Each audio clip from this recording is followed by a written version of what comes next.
Yahoo News. Yahoo News. Sign in. Search query. Politics. Business Reuters. U.S. government takes 5% stake in Lithium Americas and joint venture with GM. 2 minutes read. IC Markets. Ad. Gold is surging in 2025. Smart traders are already in. Didn't miss the gold momentum. Trade CFDs with leverage and zero commission on our platform. Trading derivatives involves high risk to your capital. Politics. The Guardian. What does a government shutdown mean and why is this year's threat more serious? 6 minutes read. Politics. Associated Press. EPA's job is to protect America's air, water and land. Here's how a shutdown affects that effort. 5 minutes read. US CBS News. How will the government shutdown impact the US military? 3 minutes read. Advertisement. US CBS News. What is a government shutdown? Here's what happens when funding runs out. 8 minutes read. Politics. Associated Press. Cuban foreign minister says Rubio's personal agenda in Latin America risks Trump's peace prospects. 4 minutes read. Politics. Associated Press. New Mexico Democrats rush to shore up safety net programs after federal cuts.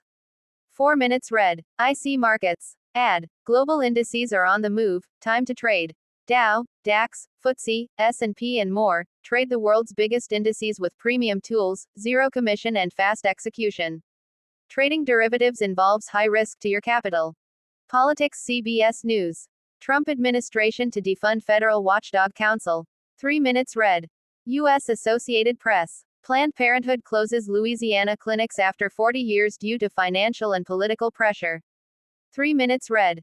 Politics. Reuters. White House withdraws Antony's nomination to lead BLS. 2 minutes read. Screwless implants, search ads. Ad. What makes screwless implants different from traditional ones?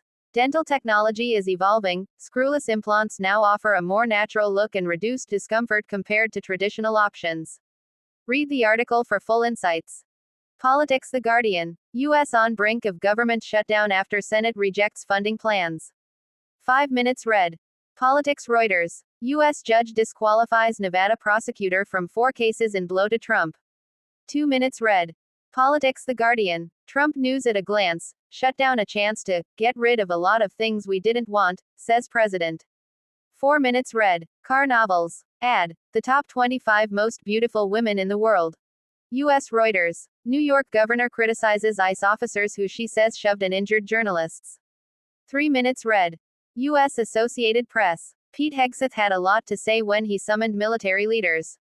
Here are some facts and context. 7 minutes read. Politics. Associated Press. Trump administration blames Democrats for shutdown in official government warnings as deadline nears. 3 minutes read. Sign in to get more. Sign in or join Yahoo to personalize your news feed and get updates across devices.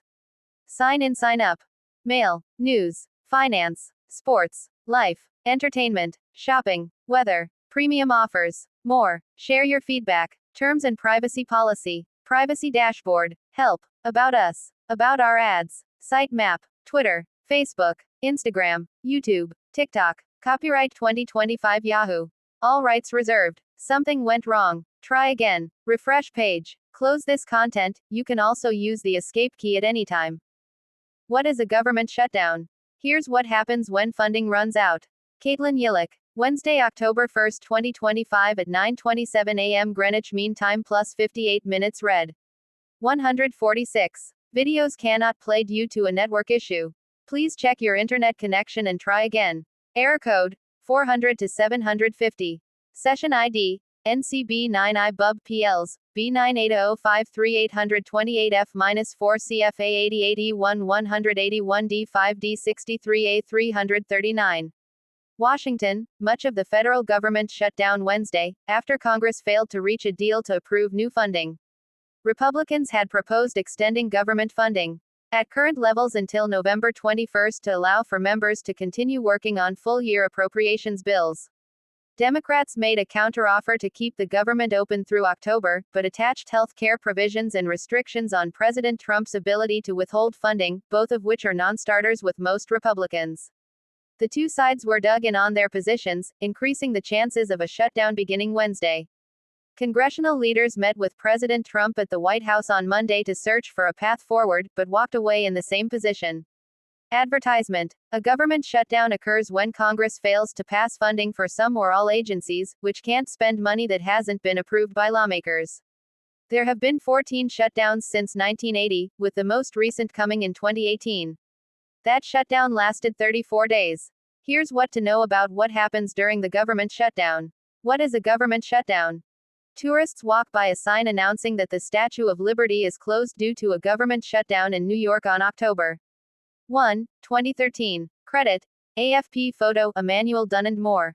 Most federal government agencies are funded annually by a dozen appropriations bills that need to be passed by Congress and signed by the President before the start of the new fiscal year on October 1. These are often grouped together into one large piece of legislation known as an omnibus bill to speed up the process when Congress inevitably needs to pass a number of them at the last minute.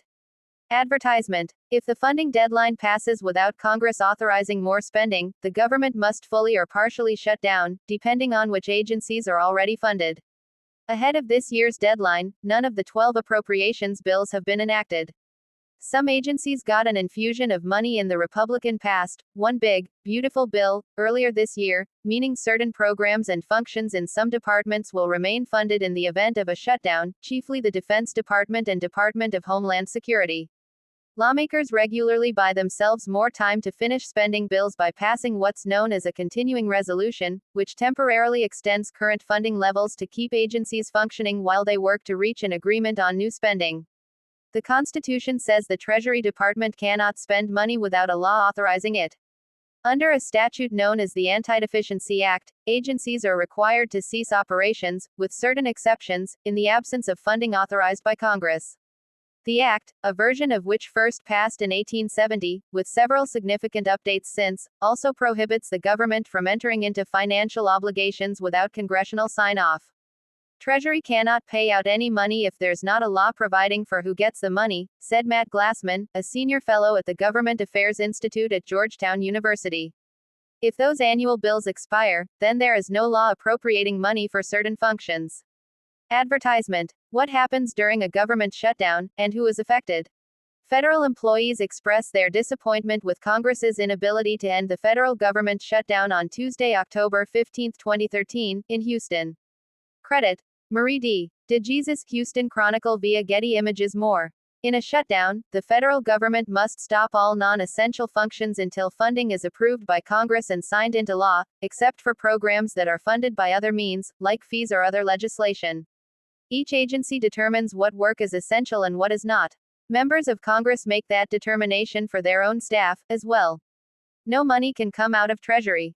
Whether you're essential or not essential. But who can keep working and incur obligations, even when there are no appropriations? There are 3 exceptions, Glassman said. Advertisement. Those exceptions are defined by the Anti-Deficiency Act. They allow the government to fund operations to protect life and property, and keep officials involved in the constitutional process on the job, like the president, his staff, and members of Congress.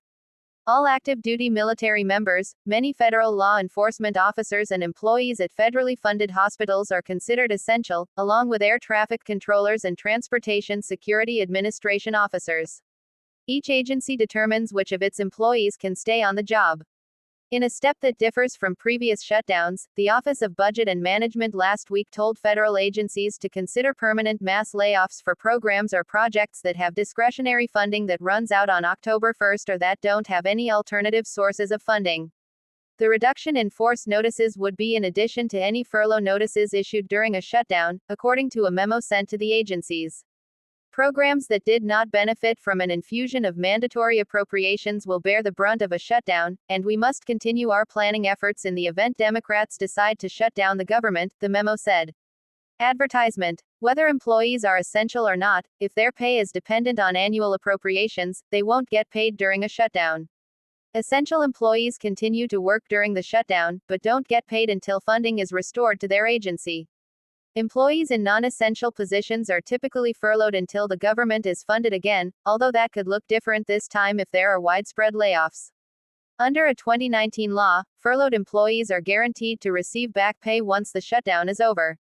A Senate report published in 2019 found that government shutdowns in 2013, 2018, and 2019 cost taxpayers nearly $4 billion, including at least $3.7 billion in back pay to furloughed workers who were not permitted to work. What is open and closed during a shutdown? Advertisement. Entitlement programs like Social Security, Medicare, and Medicaid continue to function during a shutdown because benefit payments are funded through permanent appropriations that don't require renewal. Entitlement payments keep going out, but the working budgets of the agencies that oversee the programs require approval by Congress.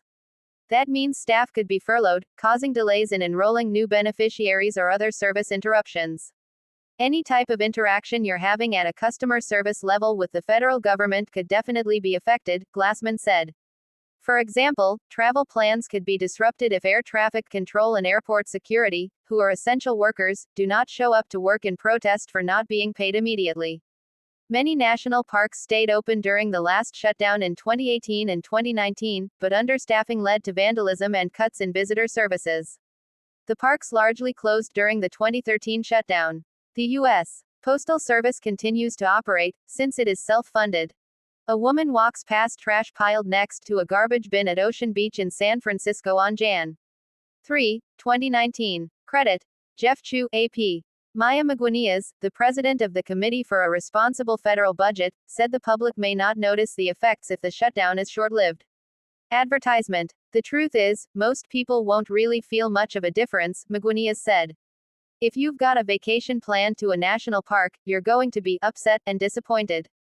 But most people will go on with their everyday lives and interact with the government the same way they do and not feel a big difference. That could get worse, the longer it lasts. The Senate report found the 2018-2019 shutdown had widespread impacts across a variety of government functions that ceased or were curtailed during the lapse in funding. It noted that furloughs in many agencies like the SEC, Federal Trade Commission, and Consumer Product Safety Commission hampered enforcement and investigations. The report said the Justice Department canceled 60,000 immigration hearings. The effects could be even more pronounced this time around, given the possibility that the administration could use the shutdown to implement mass layoffs, furthering the president's aim of permanently reducing the federal workforce. When was the last government shutdown? Advertisement. The last government shutdown stretched from December 2018 until January 2019, when congressional funding for 9 executive branch departments with roughly 800,000 employees lapsed. The 5-week partial shutdown cost the economy $11 billion, according to a Congressional Budget Office report. The CBO said most of that would be recovered once the shutdown ended, but estimated a permanent loss of about $3 billion. Businesses across the country that relied on government customers reported a slowdown in business, and some said they had to lay off employees. Tens of thousands of immigration court hearings were canceled. Government contractors struggled to feed their families and pay their bills. Federal workers line up outside chef and activist Jose Andres World Central Kitchen to receive free meals and goods amid a partial government shutdown in Washington on Jan. 22, 2019. Credit. Yasin Ozturk, Anadolu Agency, Getty Images. More. The shutdown stemmed from a standoff over Mr. Trump's demand for $5.7 billion to fund a wall along the border with Mexico. Mr. Trump had vowed to close the government if the funding wasn't included in spending legislation, but Democrats refused to give in. Advertisement. Mr. Trump conceded after insisting for weeks that he would not reopen the government without money for the wall, signing a bill to reopen the government for 3 weeks while Congress negotiated a spending deal. 3 weeks later, Mr. Trump signed a compromise spending bill to avert another government shutdown, ultimately accepting a bill that did not meet his $5.7 billion demand for his long-promised border wall. When was the longest government shutdown? Before the early 1980s, the government would typically continue operating as usual even when funding bills hadn't been passed, but that changed after the Attorney General issued opinions stating that it was illegal for the government to spend money without congressional approval. Since 1980, there have been 14 shutdowns, most of which lasted just a few days. The longest shutdown in U.S. history was the 2018-2019 lapse, which lasted 34 full days. Before that, the record was 21 days in 1995 and 1996, when President Bill Clinton held out against steep spending and tax cuts favored by Republican House Speaker Newt Gingrich. Watch. Pete Hegseth addresses military leaders at Quantico. Government shutdown begins after Congress fails to pass funding bill, special report. Watch. Homes in North Carolina's Outer Banks collapse into ocean. View comments 146. Up next. Up next. New Mexico Democrats rush to shore up safety net programs after federal cuts. Morgan Lee. Wednesday, October 1, 2025 at 9:03 a.m. Greenwich Mean Time plus 54 minutes read. File. Democratic New Mexico Governor Michelle Lujan Grisham speaks at a news conference, March 22, 2025, in Santa Fe, NM. AP photo, Morgan Lee, file. Santa Fe, NM. AP, New Mexico's Democratic lawmakers were set to meet Wednesday to begin shoring up safety net spending in response to President Donald Trump's recent cuts in a top state for participation in Medicaid and federal food assistance. Legislators are seeking new food assistance spending, while Governor Michelle Lujan Grisham is calling for a quick response to federal Medicaid and tax cuts signed by Trump. She wants to provide state grants that can stabilize health care services in rural areas where clinics and hospitals often rely heavily on Medicaid. The governor also wants to expand state insurance subsidies on the Affordable Care Act exchange. Exchange subsidies are a sticking point in the federal budget standoff in Washington. Advertisement. We're not going stand by while Washington abandons New Mexico families, Lujan Grisham said Tuesday. This special session is about protecting the people who need help most. Leading Democratic legislators also want to backfill federal spending cuts to public broadcasting. New Mexico could also become the latest state to break with the federal government on vaccine policy and recommendations. Food assistance. Nearly 1/4 of New Mexico residents receive food assistance through the Supplemental Nutritional Assistance Program. It's really the first line of defense. It's not our only solution to food insecurity, but it's a big one, said Sovereign Hager, legal director at the New Mexico Center on Law and Poverty. Advertisement. New Mexico legislators are considering a quick infusion of state spending on food assistance through SNAP, as well as support for food banks and distribution networks. Trump plans to expand work and reporting requirements for SNAP participants, and eligibility for many non-citizens, and alter deductions. Jasmine Yaquez of Sunland Park says SNAP changes are looming over her final year at New Mexico State University. She said she and her 7-year-old son rely on the program. It's one big, huge help that's getting me through college, and attending full-time, she said. Rural health care. Grants have been proposed to help services continue at rural health clinics and hospitals that rely heavily on Medicaid spending. Rural health care providers across the country are preparing to lose billions of dollars from Trump's signature tax and spending cut bill signed into law this summer. Advertisement. Trump's bill sets aside $50 billion over 5 years for rural hospitals, providers and clinics, but that doesn't offset significant cuts. The stakes are high in New Mexico, where about 38% of residents rely on Medicaid. New Mexico may also expand subsidies toward the federal insurance exchange that covers about 75,000 state residents. Democratic House Speaker Javier Martinez of Albuquerque acknowledges that many federal health care changes don't kick in until 2027 or later, but says that funds for rural health care and to offset other cuts are urgent. New Mexico expects to lose about $200 million annually because of new federal tax cuts, but starting this fiscal year, it still has a large surplus thanks to booming oil production. Advertisement. Vaccines. Many Democratic-led states have begun making their own recommendations for who should be vaccinated for seasonal respiratory viruses, including the flu and COVID-19, saying the Trump administration has jeopardized public health by politicizing the U.S. Centers for Disease Control and Prevention. New Mexico lawmakers are considering a similar shift to state standards for the immunization of children and adults. Changes are needed for access, consistency on childhood vaccines, and to give the state's health department flexibility so that residents can have options, said Democratic State Sen. Majority Leader Peter Worth of Santa Fe.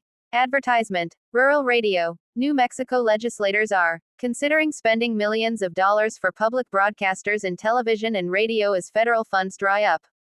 The Corporation for Public Broadcasting, which finances NPR and PBS, has announced its closure after being defunded by Congress. Trump also signed federal legislation in July that rescinds more than $1 billion earmarked for public broadcasters.